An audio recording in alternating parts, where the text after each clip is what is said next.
on est à la fois très faiblement émissif et très fortement inclusif. On le sait, 30% des émissions viennent du secteur des transports, mais moins de 1% des émissions viennent du transport collectif.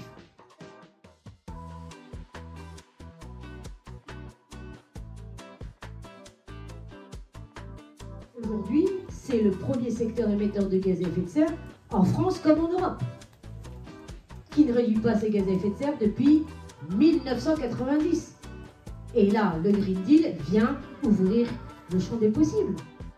Le Parlement européen ne ressemblera pas au Parlement actuel. On va avoir le retour des climato-sceptiques. On va avoir des anti-européens dont le seul but, c'est de détricoter le pacte, notamment du Green Deal.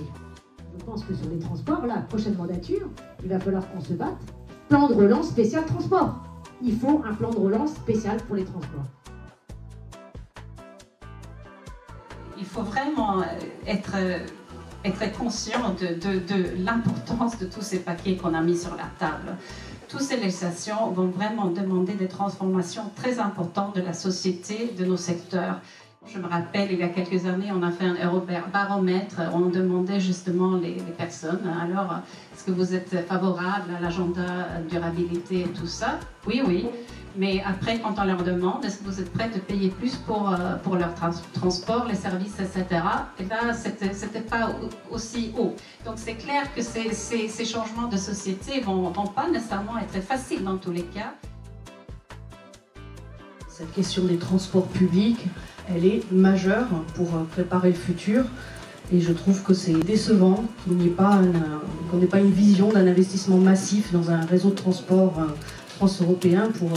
Ça permettrait en plus de convaincre les citoyens que l'Europe est incarnée, une infrastructure durable, peu polluante et qui serait véritablement un cadeau pour les générations futures.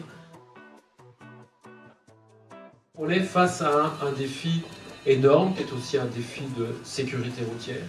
Les modes collectifs sont les plus sécurisés, un défi également de diminution des embouteillages qui coûte très cher à notre économie. En Belgique, on estime à 5 milliards d'euros, on est un petit pays, mais quand même 5 milliards d'euros annuels, c'est pas rien. Un défi d'accessibilité à tous les publics, de liberté dans la mobilité des uns et des autres. C'est la raison pour laquelle on doit investir les transports publics, comme on l'a fait avec le gouvernement belge.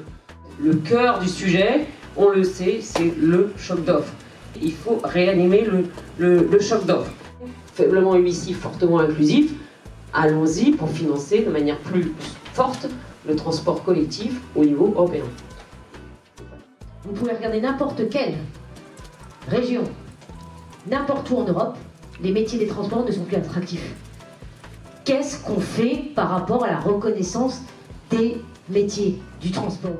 Ça fait du bien d'avoir de la passion, de l'engagement et de l'intérêt pour les transports publics et pour une Européenne convaincue, d'avoir des Européens convaincus autour de la table. Donc merci beaucoup, puis on se souhaite bonne chance collective et je vous donne rendez-vous bien évidemment à Strasbourg. N'oubliez pas, entre le 3 mai et le 3 octobre, puisque cette année, avec nos amis du GART, nous organisons le European Mobility Expo à Strasbourg du 1er au 3 octobre.